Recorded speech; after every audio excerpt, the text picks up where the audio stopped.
listening is a superpower. That is my bias at this point in my work. If you skip the listening part, I don't know if the rest of it matters. If you don't feel like I'm really listening to you, then my critique, my request, my demand, I'm not sure you care. And I know, at least for me, for a long time, I only paused making my argument for long enough to catch my breath and reload. But I didn't really listen. And so I've been on a journey to try to listen better, because if it isn't something we typically do, then we're not going to be very good at it. It's not a muscle that we've practiced a lot. We don't tend to celebrate leaders for their listening. And so what we've been trying to figure out, practicing doing with students and other participants in different settings, congregations, corporations, is how do you build the listening muscle? We think we're better at listening than we are in many cases. Like, I sit here, I don't interrupt, so I'm listening. But we're talking about what we call like full body listening. Like, I'm listening with every fiber in my body. I'm not just listening to the words or even the tone, but I'm listening to that moment when your voice cracked when you were telling the story, or when the blood rushed to your face, or the vein in your temple started to throb. Like, now I'm listening. I notice when you go like that. Right? I wonder why she paused there. I should come back to that. Right? So that's when I say listening is a superpower. It's listening at that level, right? With everything you've got. Sometimes we say in Bridging the Gap, our goal in any conversation is to exhaust our capacity to understand. That's how I know the conversation's over. Not because I won, not because I convinced them, but because I exhausted my ability to understand this human being sitting in front of me. Some of you may have seen this before. Jonathan Haidt spoke here a few years ago, and he popularized this idea of the rider and the elephant. The basic concept is that our rational or controlled mind is like the rider, and our intuition, our gut, is like the elephant. And you imagine the power of the rider sitting on the elephant and the power of the elephant. The truth is that the elephant goes wherever the elephant wants. The rider can be hopeful. The rider can explain afterwards, oh yeah, I changed my mind. I wanted to go this way, because the elephant went. That's true for us in our everyday lives. Right? We think that we made a rational decision to reject that position or that person, but more often than not, our intuition told us, I don't agree. Right? And then our mind came up with the arguments for why we don't agree. And so what happens is the rider always loses to the elephant. Listening is the first way that you address the elephant, not the rider. Right? If I listen to you carefully, and if I listen to you seriously, and we share our stories, I'm now relating to the more intuitive level. I'm now connecting to your elephant. And so we start with listening, because there's no way to move the elephant if you don't listen. Right? If the elephant doesn't feel listened to, the elephant will act on the elephant's behalf with no regard. So I'm not going to spend a huge amount of time on the science, but for those of you who need any convincing, in every field, from doctors and patients to real estate brokers and their clients, on and on, people who listen better achieve better results. Right? It is universally true. In couples, if you do better, right? You have better outcomes if you listen, though most of us have no formal training in listening. We know it works, but we don't really practice it. For those of you for whom the science doesn't matter that much, on the theological or spiritual side, in many, many traditions, there's an argument for, a claim for the power of listening. We have a quote up here from Thich Nhat Hanh about compassionate listening, from the Christian Bible, from James, and then for me, in my own tradition, in the Jewish tradition, there's this great story about Elijah having an encounter with God. And it says Elijah was on the mountain, and it says that the Lord passed by. Right? So Elijah has this glimpse of God, but it's not in the wind, and it's not in the earthquake, and it's not in the fire, but it's in the still small voice that followed. And I always love that notion that it's easy to get distracted by the really loud stuff, but that wisdom came, right? That encounter with the divine came in that very quiet little voice after the noise had subsided. Right? So there's a good theological basis, I think, across traditions that we believe in listening, right? There's a value to it. It's holy, it's sacred. This is Dr. King at the March on Washington. I Have a Dream, right? One of the most famous speeches in American history. There's two great stories that I love about this, because we hold up Dr. King as a leader for many, many reasons, but one is amazing speaking. right? We don't usually say, and he could listen, right? But he could listen.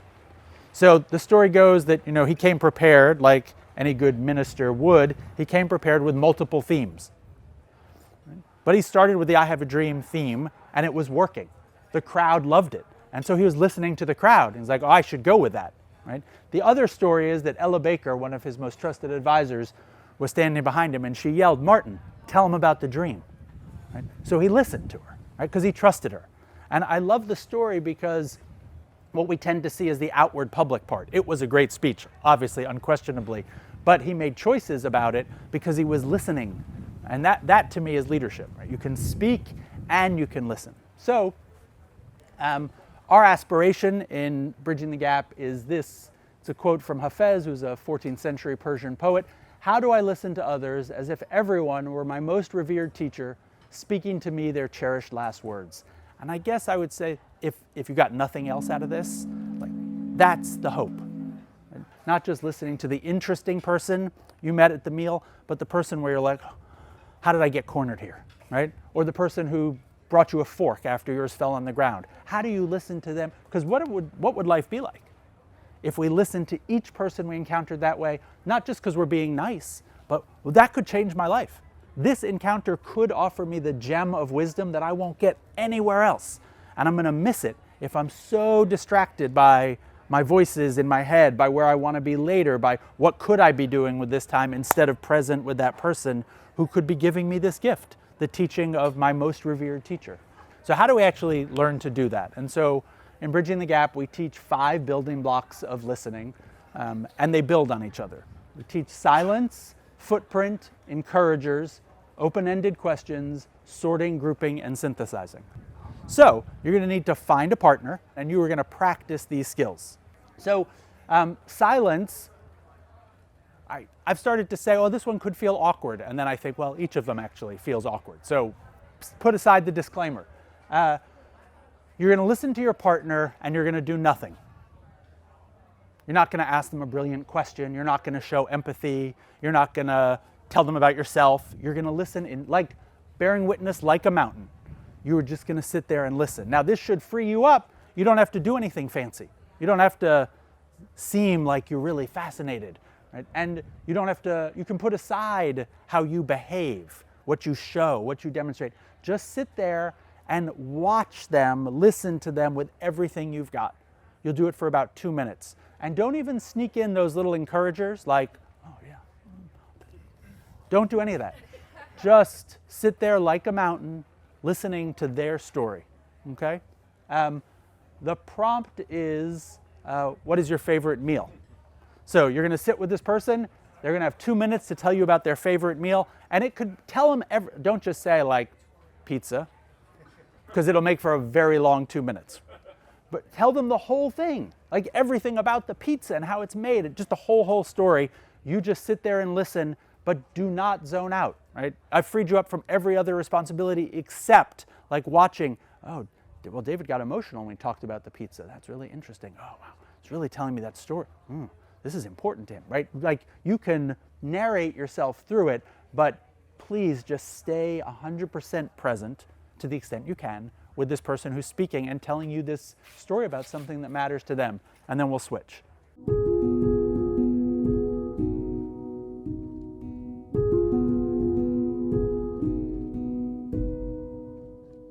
Once we go into judgment, we're not actually just purely listening, right? Now we're interpreting, right? We're making our own meaning out of it, right? So, and we lose track often, right? We're in our story. We are habituated to wanting and granting approval. And the insidious thing that happens is, let's say Ibu is telling me a story, and let's say I'm conflict averse. So Ibu says, well, I had this really great conversation on Monday, but on Tuesday, it got hard. When he's talking about Monday, he's going to get a lot of this. And then he says, Tuesday it got hard, I'm going to go like this. Not because I'm trying to manipulate him, but because it reflects my feeling. And Ibu gets the message, don't talk more about Tuesday, talk about Monday.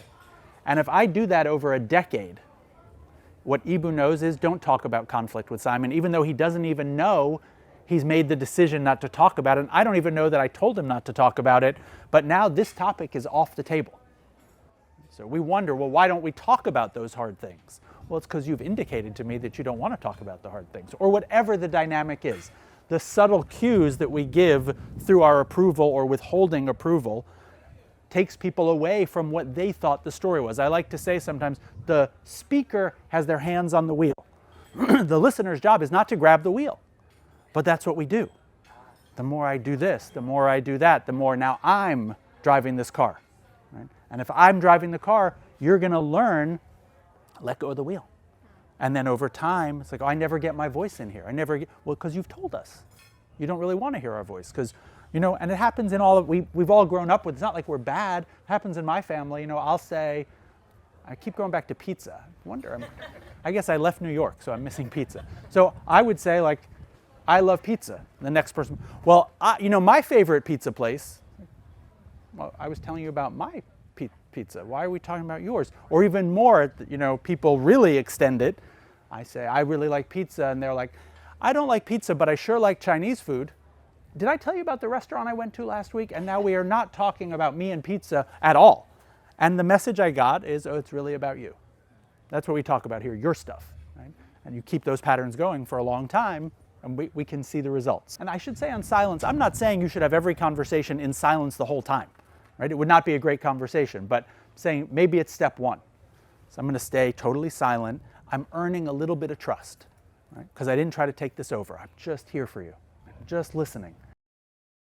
Then we build with what we call the footprint. The footprint is staying entirely inside what's been given to me, okay? Right? So say Alan tells me, I had a great time at TNP. I don't say, me too. Or I didn't have such a good time. Like, oh, you had a great time at TNP. That's all I say back. I don't even say, oh, you had an excellent time. Because maybe he didn't mean excellent. He said great. He didn't say excellent. And if I was a little off, he said, I had a great time at TNP. And I said, oh, you thought it was interesting? He's like, I didn't say it was interesting. I just like the weather, right? But now I've made it a little bit about what I thought it was interesting. That's probably why I said it was interesting. Right? So what we're going to do is practice staying entirely in the footprint. The person speaking is going to describe their religious faith or spiritual journey, and the other person is going to just stay in the footprint, right? So if I say, I'm Jewish, you're going to say, you're Jewish, right? You're not going to say, I know other Jewish people. No, I'm Jewish, okay? You can now use silence and stay in the footprint. Those are your two tools.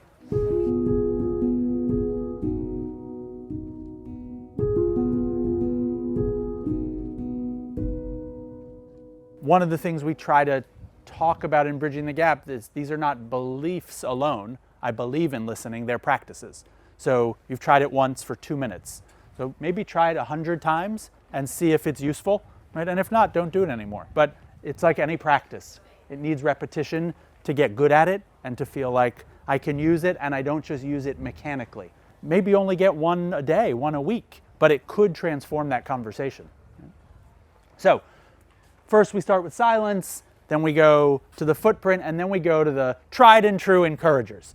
People want to know they're being heard. So it would defeat the purpose if our whole thing is about really listening, but now I deny you any information that I'm listening. It's kind of counterproductive. So they're useful, they're very natural. Most of you will do these most easily, but they're not your only tool in listening, and they're not a requirement, and they do send a message. So as long as you remember those things about your encouragers, use them.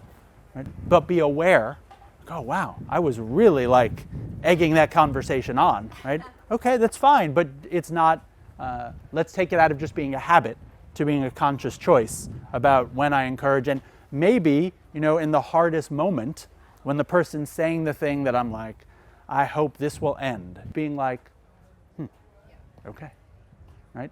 Rather than what is more likely is to go stone face, right? Not really hoping it will go away, but sending a message that maybe it would go away. So we're going to work with encouragers. The questions continue to get more complex and more opportunity for engagement.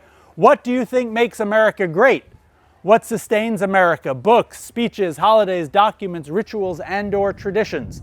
So you're going to spend 2 minutes with your partner. You're going to speak to them from the heart about what makes America great. They are going to listen to you in silence, using the footprint and using encouragers.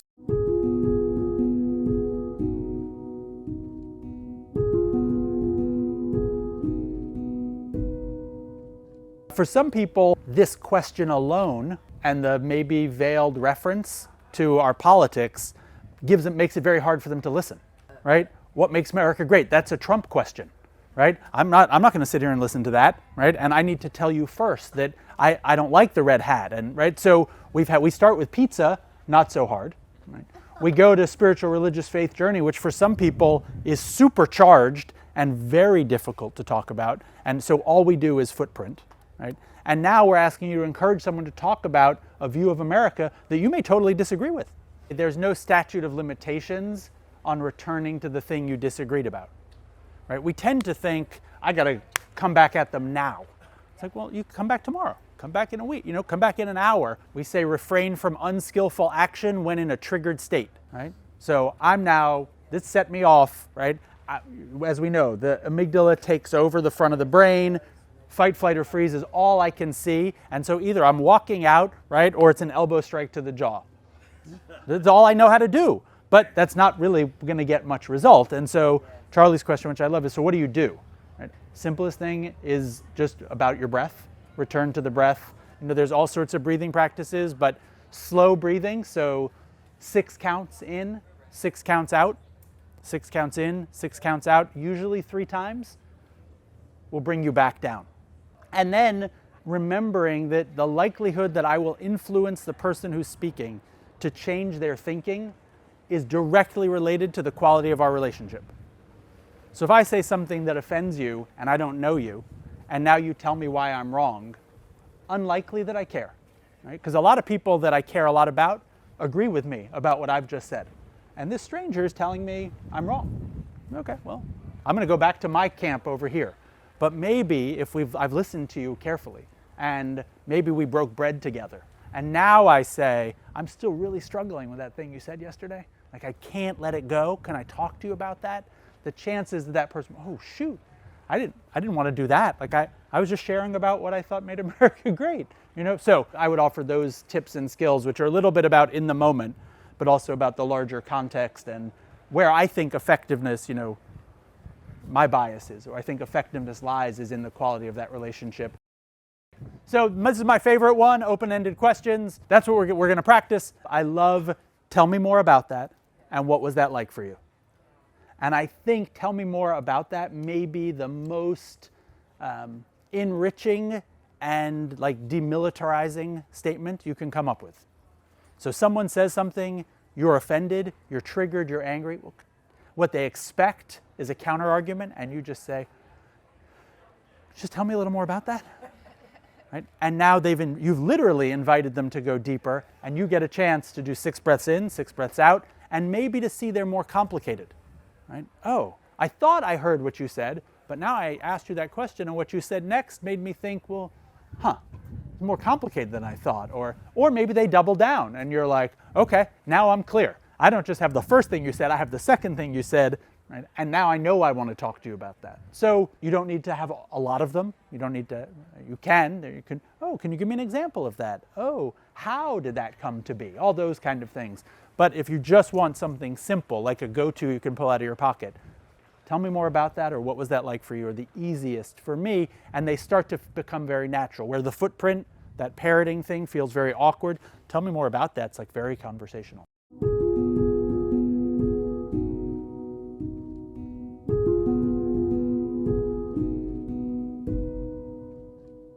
The last skill is called sorting, grouping, and synthesizing. It's I would say the hardest one, in that it's the most risky, because now I'm inserting myself a little bit. Maybe I'm putting my hands on the wheel next to yours, right? So in practicing this skill, you could try to group things together. For anyone who does executive coaching, this is like number 1. The person says, I can't deal with my board, my staff, or my co-director. Oh, wait, you can't deal with your board, your staff, or your co-director? Is there one of those we should talk about first, right? Or, wow, you're struggling with everybody at work, right? You can go either way. There's not a right or wrong. But if I hadn't thought about that I'm up against everybody before, it could like break my heart open to have to face it. Or if I thought it was a monolith and now you separated them, I could be like, oh, actually I like my co-director. I just had a bad day, but it's the board I can't deal, you know? So it's another version on some level, maybe a fancier version of footprint and open-ended question. But now I'm trying to insert myself a little bit, because you didn't the speaker sort them, group them, or synthesize them. I just told you a story. And now you're trying to pull them apart. I wouldn't do it first, right? But I've sat in silence, and I've given you the footprint, and I've used my encouragers judiciously, and I asked you some open-ended questions. And at the end, I've listened to this whole thing, and maybe it's not 2 minutes, it's 20 minutes, right? Or I meet with you every week. And I noticed this week, you're really upset with your whole team, but last week you thought they were all great. So did they change in the week, or did you? So you can play with it a lot, but again, it's like a high wire act, right? Because if you get it wrong, the person's going to be like, you have an agenda. I didn't group those people, you grouped them, right? I don't trust this conversation. You were trying to take it somewhere.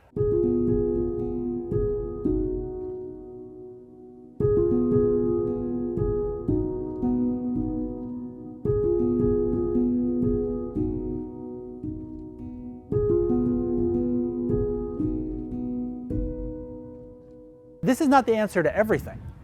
Like sometimes it's a moment to toss over a table.